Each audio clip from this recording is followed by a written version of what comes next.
भगवान श्याम सुंदर बलराम भैया और सुदामा जी जब संदीपन के यहाँ उज्जैन में शिक्षा ग्रहण कर रहे थे, शिक्षा ग्रहण करने के बाद अपने अपने धाम आते हैं। हुआ क्या है,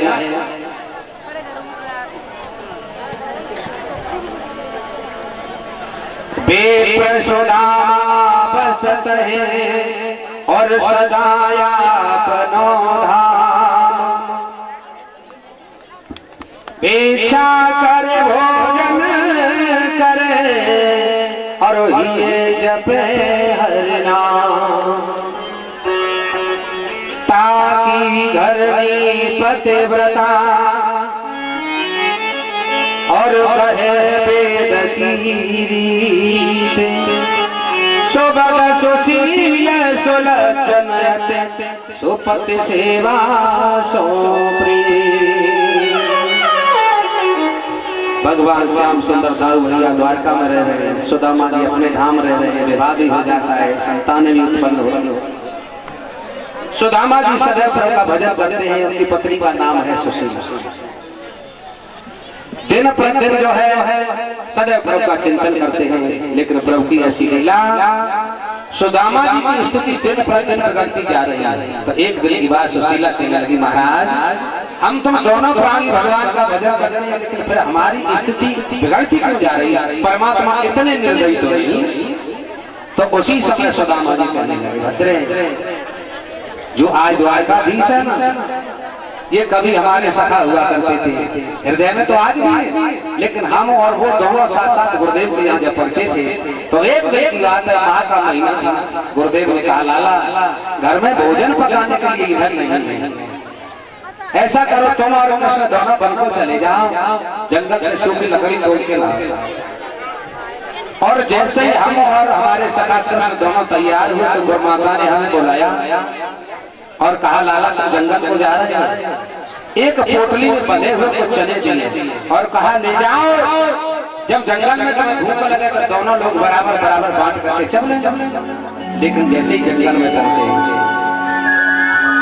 कन्हैया जो है वृक्ष पर चढ़ जाते हैं, ऊपर से तोड़ तोड़ के लकड़ी गिराने लगे। मैं लकड़ी एकत्रित कर रहा था, तब तक क्या हुआ, चारों दिशाओं से काली काली घटाएं गिरने लगी, पानी बरसने लगा, हवाएं चलने लगी।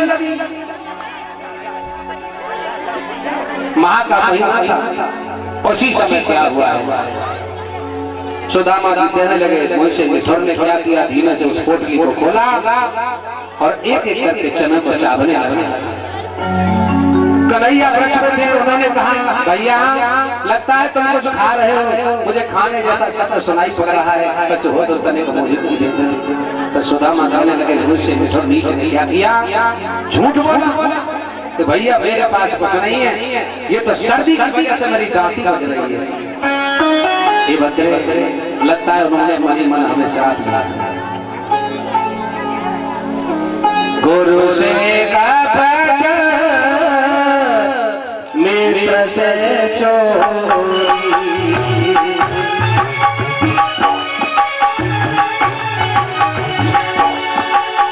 गुरु से कपट मित्र से चोरी, जय हो रे भक्त जय हो रे चोरी।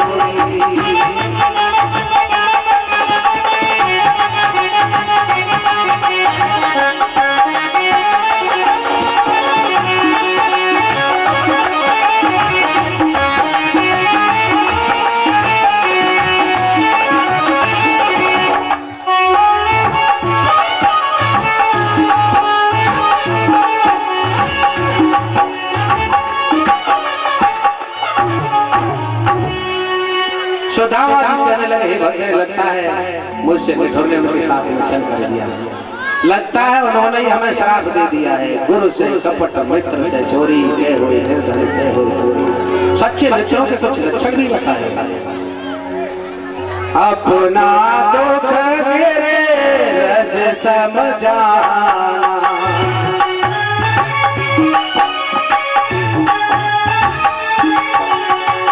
अपना दुख गिरे रज समझाना, मित्र के दुख रज मेरो समाना।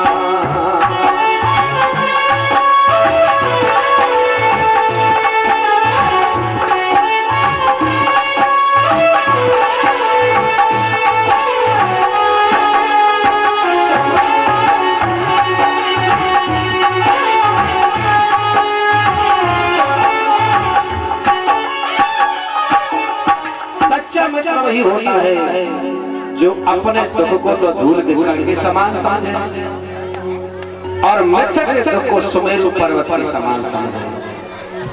जो न मित्र दुख होए दुखारी तिने बिलोकत पातक वारी। जो मित्र के दुख को देख करके दुखी नहीं होता वह सच्चा मित्र नहीं है।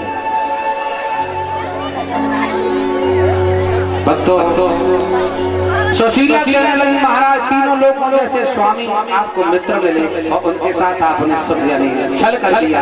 भगवान मैं आपसे प्रार्थना करती हूँ धन मत लाना माल मत लाना, लेकिन कम से कम तुमसे गलती हो गई उसकी क्षमा तो मांगो। सुदामा जी उछल पड़े।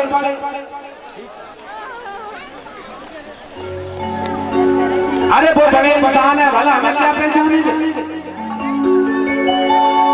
सुशीला कहने लगी महाराज इसको पहचानने की आवश्यकता है, मैं धन नहीं मांग रही माल नहीं मांग रही, मैं तो ये कह रही हूँ कि तुमसे जो गलती हो गई उस करनी का प्रायश्चित करो। सुदामा जी कहने लगे हे भद्रे गुरु पिता और मित्र के यहाँ जब जाना होता है तो कुछ न कुछ भेंट के लिए होना चाहिए, हमारे पास तो वो भी नहीं। सुशीला कहने लगी आप जाने की तैयारी करो और हम भेंट का इंतजाम करेंगे। सुशीला चले पड़ोस में दूसरी ब्राह्मण के घर पहुंची, कहने लगी बहन मेरे स्वामी जो है द्वारका जा रहे हैं, जब वह लौट करके आएंगे तो हम तुम्हें दूना करके दे देंगे, बहन कुछ हो तो तनिक हमें भी दे दे। वह ब्राह्मण कहने लगी बहन परसों ले गई वो तो अभी देने नहीं आई, आज फिर आ गई। भक्तों गरीबी से बड़ा दुख दुनिया में कुछ नहीं होता है। दूसरे घर पहुंची वहां भी अपमान सहन करना पड़ा। तीसरे घर पहुंची और ब्राह्मण कहने लगे बहन थोड़ी देर पहले आ जाती, मैंने तंदलों को पकने को रख दिया है, उनमें से कुछ टूटे टाटे बचे हैं, तुम्हारी इच्छा हो तो ले जाना। आज वही टूटे हुए तंदलों को एक वस्त्र में बांध करके आज सुशीला को दिए। सुशीला उन तंदलों को लेकर के आई, कहने लगी स्वामी आप द्वारका चले जाओ, मैं भेंट भी लेके आ गई। सुदामा जी कहने लगे मैं जा तो रहा हूँ लेकिन न मालूम कब तक पहुंचो। क्यों? शरीर जर्जर हो चुका है, शरीर में सामर्थ्य नहीं है, फिर भी प्रभु का चिंतन करते हुए मैं अवश्य पदार्पण करूंगा। आज सुदामा जी ने क्या किया, उस पोटली को बगल में दबाया और बगल में दबा करके द्वारका का प्रस्थान करते हैं। कैसे?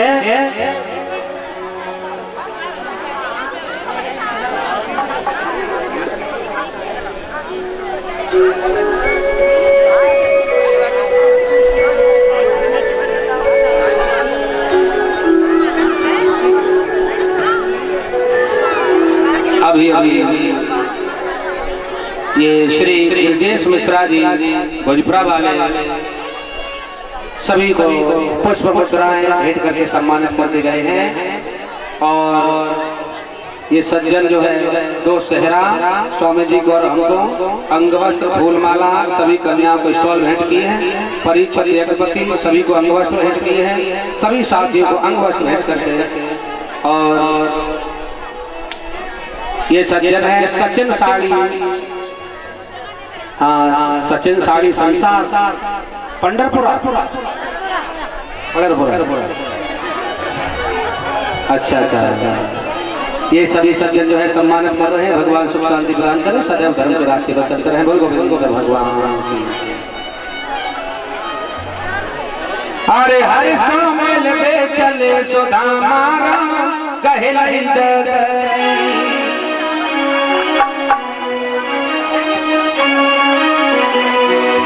अरे रही रही डगरी ओ रामा रही रही डगरी। हरि सोम में चले सुदामा गहलाई डगरी।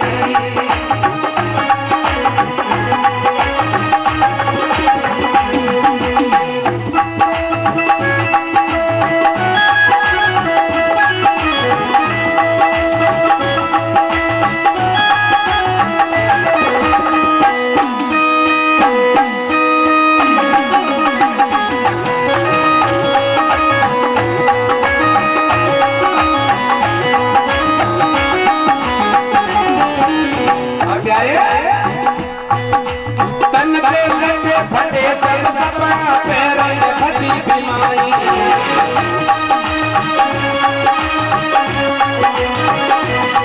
हर कट के लटे फटे सब अपना मेरा नदी बिमाई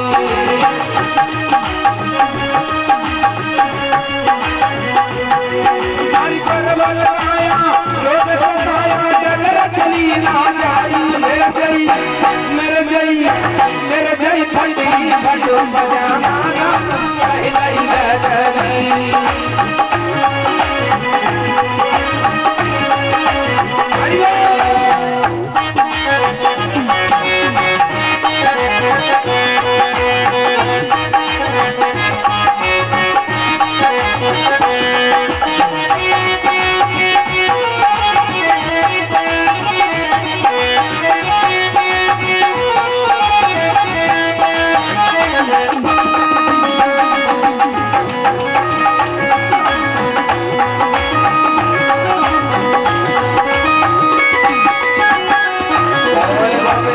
भगवान की जय जय श्री राधे। सुदामा जी प्रभु की स्तुति करते हुए चले जा रहे हैं। चलते चलते क्या हुआ है, दोपहर का समय होता है, सुंदर एक वृक्ष के नीचे जाके बैठ गए। प्रभु का स्मरण करते करते उन्हें नींद आ गई। भगवान की योग माया ने कार्य किया है, वहां से उठा करके द्वारका के समीप ले जाके रख दिया। जैसे दोपहर के बाद का समय हुआ है, सुदामा जी निद्रा से जागृत हुए। जब निद्रा से जागृत हुए हैं तो उसी समय क्या हुआ, थोड़े आगे चले तो देखा एक विशाल नदी बह रही है। नदी पे नाव है, नाव पर केवट है, केवट कोई और नहीं, भगवान ही केवट का रूप बनाए खड़े हैं। सुदामा कहने लगे भैया, हाँ भैया, राम राम राम राम। भैया शाम को समय है रे? बिल्कुल भैया जब बताओ तुम्हारा घर जो सरयू के पल्ली पार है या इसी पार है? पल्ली पार है भैया, पल्ली पार है। हाँ। तो शाम को तो घर जाते ही होंगे? बिल्कुल जाते हैं। अच्छा, तुम्हारा क्या मतलब है? हमारा मतलब ये है भैया, जब सरयू से हमें पार कर दोगे? कर देंगे भैया। कितने पैसा लोगे भैया? हाँ। जो लगता है सो ले लेंगे। फिर भी बताओ तो सही, कितने लगते हैं? हम तो रोजाना आते नहीं। 1 से 1 रुपया। 1 से 1 रुपया? हाँ हाँ। देखो भैया, ठीक ठीक कहो। तो भैया ऐसा करियो, हाँ 71 रुपया दे दिए। 71 रुपया?